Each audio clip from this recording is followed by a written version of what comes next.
போண்டா எப்படி பண்ணலான்னு பார்க்கலாம். தோசை மாவு எடுத்திருக்கேன்.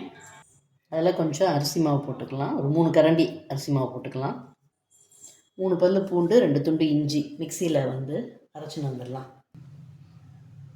அரைச்ச விழுதை போட்டுக்கலாம். இதில் 2 கரண்டி ரவை போட்டுக்கலாம்.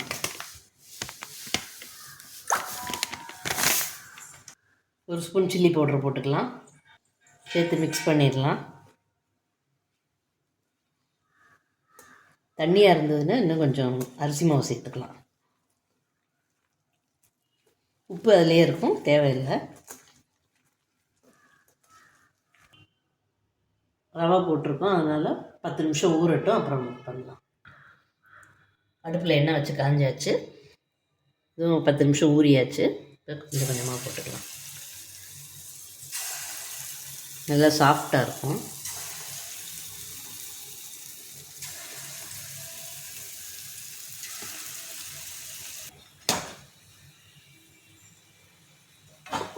வெந்தாச்சு, எடுத்துடலாம்.